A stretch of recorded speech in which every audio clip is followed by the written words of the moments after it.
Howdy, this is Ethelred. Welcome back. I'm the worst Civ player on YouTube. Let's lose some Civ. Let's see, when we left off it was 725. I got nothing to save for a couple of years, and I'd left the place at next turn.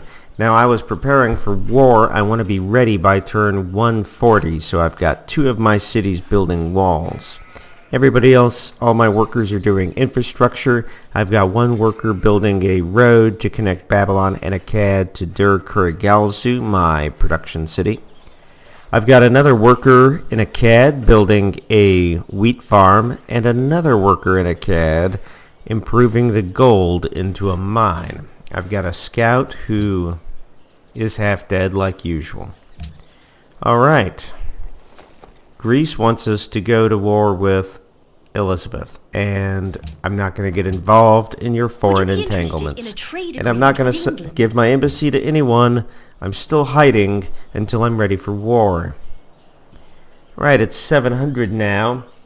In 705, well, from 705 to 689, Sennacherib of Assyria ruled Babylon, even though there were a lot of popular uprisings against his power. So the people of Babylon hated being ruled by Assyria, but there wasn't much they could do about it. In 689, in order to suppress the Babylonian uprisings, Assyria razed the city to the ground and threw the rubble into the sea. So Babylon was, all of its temples and its palaces were destroyed and thrown into the ocean. Right now we can adopt a policy, so let's do that. We'll finish out the tradition tree. Excellent. And there was some growth on Dur-Kurigalzu. I like the citizen setup, so we'll just move on. And my half-dead scout will start fortifying and healing. My worker at Akkad who just finished a farm will go start another farm. So, anyway, Sennacherib, or Sennacherib, we're having so much actual game going on. I just got optics, got the lighthouse. That's going to help me feed Dur-Kurigalzu, because now I'll get 2 apples from each sea tile. In its case, a lake tile. And we will go to the tech tree, and we will go with, we're going to work because we're preparing for war. We'll go to metal casting. We'll beeline a little bit, and that will help prepare us for combat. Anyway, so having thrown all of the temples into the sea, that offended everybody, all the worshippers of Marduk.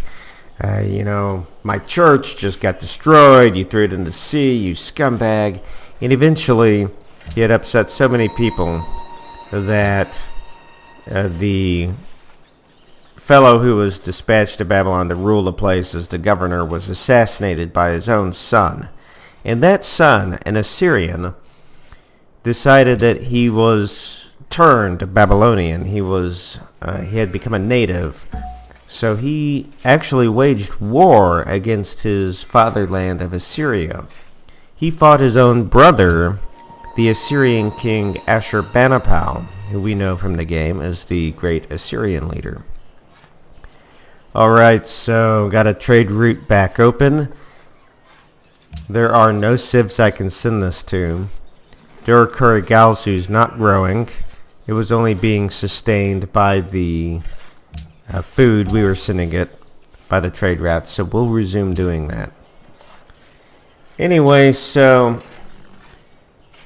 the Babylonian leader, having waged war against his own brother, was destroyed in the field, and Assyria came in and razed the city again, just smashed it. They besieged it, they starved it, they burned it to the ground, and Babylon was back firmly under the control of the Assyrians. Although the Assyrians themselves fell into civil wars at this time. So, yeah, no embassies. So they were crumbling from within, and after Ashurbanipal was dead, the civil wars brought down the Assyrian Empire. And Babylon, seeing this opportunity, went ahead and claimed it and said, look, our occupiers, they can't manage their own kingdom, they can't put down a rebellion, they rebelled. Alright, it's almost turn 140 now. We've said no to every embassy option that we've had. Akkad has grown, and its citizen assignments are good. The year's 575. Babylon, restored to independence, rises again under, guess who? Nebuchadnezzar II, which is who I am, right? I'm playing as Nebuchadnezzar. So keep in mind that I'd said that recently the temples had been destroyed and thrown into the sea. So what did Nebuchadnezzar do? Oh, look at that. My scout is dying. Alright, I'll move him someplace safer. That scout, barbarians, nothing but bad luck for this scout. Anyway, so yeah, the city was in ruins. Nebuchadnezzar started a whole bunch of reconstruction projects, started rebuilding the temples, rebuilding the roads, the palaces, etc., built himself a fabulous palace. And Babylon entered something of a renaissance. And it came into one of those periods of enlightenment where Babylon was a center for science and religion, culture, and faith, rebuilt under the ruler Nebuchadnezzar. In fact, not only did he rebuild the city, but he went on to build world wonders, such as the Hanging Gardens, which I would have loved to have had. He built that for his wife. In 539, which is already come and gone, Nebuchadnezzar II died, and without its, if you prescribe to the great leader or the great person philosophy of history, great people are what make history. So without him, Babylon fell again. Alright, so what we have here is Dur-Kuragalzu has finished its walls. It's ready for another construction project. It's turn 140. I'm supposed to be ready for combat. But let me just say, this lighthouse, I need to build a lighthouse. I want to build a lighthouse. I don't perceive any threats.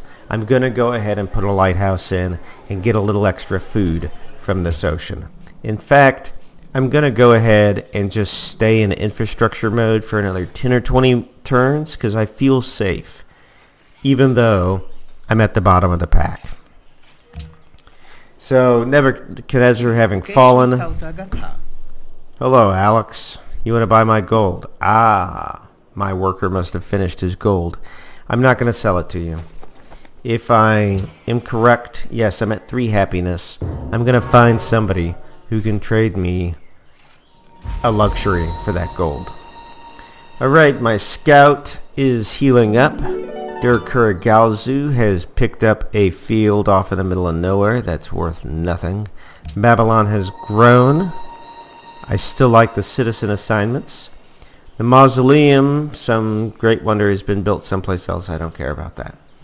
I have a gold that I'm willing to trade. And I'm going to go, not to the Assyrians. Screw those guys. I know all about you. I like Attila, though. He kind of suits my sensibilities. I'm going to try to trade him some gold for some wine. Sweet. I'm at 6 happiness. And sure enough, there's my worker who just finished the gold. I'm going to send him to Dur-Kuragalzu to start some improvements. Alright, where did we leave off in history? Yeah, Nebuchadnezzar II's death, and Babylon fell again. Was conquered, this time by Cyrus the Great. Guess from where? Persia. Would you be interested? Cyrus the Great, this is a really interesting story. I've been looking forward to telling this story.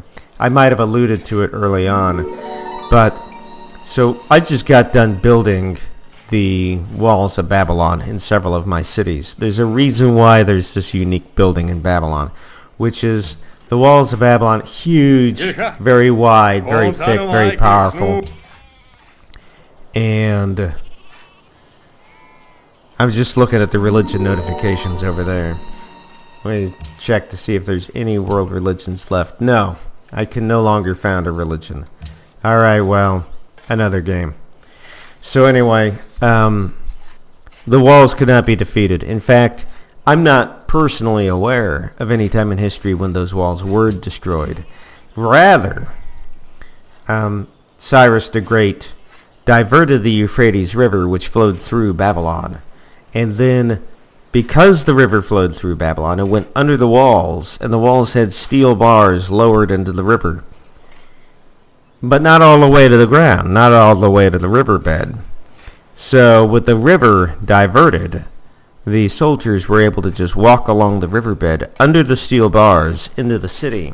And that's how Babylon fell. Alright, got a worker up at Durkura Galzu. He's going to work this buffalo camp. And another worker at Akkad. Ooh, I didn't mean to click that. But fine. You know what? I'll have him go improve those sheep since he's in the area. Let's check on my scout, this poor guy. Alright, he's coming along. He's healing. Alright, so anyway, Cyrus the Great, king of Persia, managed to break Babylon, and he regained control of Babylon, and the empire fell again.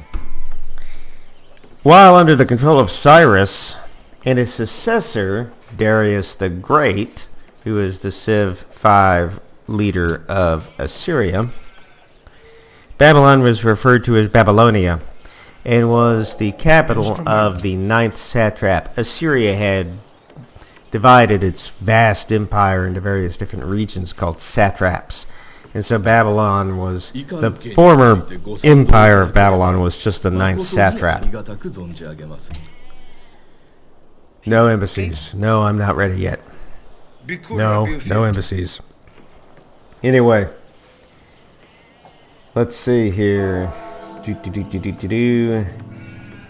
Babylonians made several attempts to revolt under Cyrus the Great and Darius. A whole bunch of leaders rose up for Babylon. Nebuchadnezzar the Third, the Fourth, and a guy named Bel-Shimani in the years 522, 521, and 482. But none of those guys succeeded. And the next we have to say anything about history or Babylon is in the year 331. Oh, we've got a golden age. Fantastic. Build a pasture in our golden age. I notice we have 2 trade routes we're not using. No embassies. I'm not ready yet. I'm almost there. 2 turns on a national college. Just finished my last walls of Babylon. I said I'm going to take a little bit longer to prepare for war. I'm going to build some water wheels. And my scout, he's looking good. By golly, it's more barbarians. That scout can't go 2 tiles without coming into barbarians. Some player just lost his capital, poor sap. There's a lot of warmongering going on. World's busiest people. Hey, it's me. Even though I'm on the bottom of the pile, I've got the lowest score. I'm doing the most production, and I have the 4th in literacy. Gonna try to go around these barbarians. You barbarians. And get some iron. I'm gonna go improve that iron now. So I have nothing to say until 331. That gives us a little bit of a respite. Okay, William of Orange is in here. I don't trust that guy. You know, the tights, the cap on his head. I don't know. I'm not gonna go for it. I don't trust him. Which, by the way, if I find the Ottomans in this game, what? Babylon can fire on a barbarian ship which is coming along the coast. That's neither here nor there. If I find the Ottomans, like I was saying, I'm gonna execute that war with prejudice.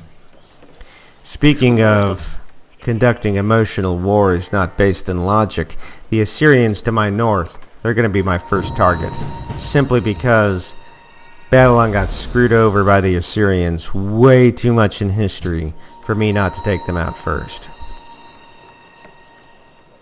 What am I being told here? My scout needs to find something to do. I'll send him north of the Netherlands. and reject any embassies. I wish I'd gotten a religion, but it just wasn't meant to be. Do not wait to strike till the iron is hot. We've got iron. We can start building swordsmen now. If we had iron, which we don't. But we will. The worker needs, holy smokes, 8 more turns. That right there is criminal. I should have planned that better. Elizabeth built the Great Lighthouse. That makes sense. I think she has some kind of AI preference for that wonder. And Babylon's ready for something. I said I'm going to build water mills, and I'm going to put off being ready for war by a few turns. Let's do it. You know, my scout's finding 2 Japanese archers right next to the Netherlands. I'm going to guess that there's a war going on. Let's take a look. At war with the Netherlands. That's right. Alright, so the year is 320. In 331, which is already passed, Middle Eastern rule over Mesopotamia collapsed entirely when Alexander the Great conquered the entire region. So the Greeks, who are also on this map, just conquered all of the Middle East, and we're done with the whole Assyrian, Babylonian infighting. That's over. Greece owns the whole joint. And under Alexander the Great, Babylon, having some stability, flourished again as a center of science and commerce. That was the key thing for Babylon. They were half the time getting destroyed, razed, not one stone stood on top of another, and all of the rubble being thrown into the sea. When they weren't being destroyed, they were a center of science, commerce, and culture. Dur-Kuragalzu is finished with its lighthouse. I've got a couple of turns until the iron is ready. I want to start building units here. This is my production city. Let's go barracks. I'll eventually use that. Oh look, there's Japan's borders. Scout just found Japan. Alright, so in 323, which is already passed, just 8 years later, Alexander the Great died. And like I mentioned earlier about Nebuchadnezzar II and the great man philosophy of history, after the great man dies, things fall apart. After Alexander died, his generals fell into civil war with one another. And guess where was ground zero? I can't make this up. It was Babylon. In fact, Alexander died in Nebuchadnezzar II's palace. And that was literally ground zero for the civil war. Alright. Got a worker done at Dur-Kuragalzu. Finished improving the buffalo. This city, I need to balance this city. I need a lot of production in this city, but I also need food. Remember, I've got a trade route bringing food here. So I'm going to bring my worker over here and improve this pasture. That pasture then will give me 2 apples and 2 production. What else have we got going on? Babylon can again fire on this barbarian. Dur-Kuragalzu has grown. It put the new citizen on a 2-hammer hill. I could switch that to 2 apples. I think I will, actually. Yep. Alright, and Darius the First has entered the medieval era.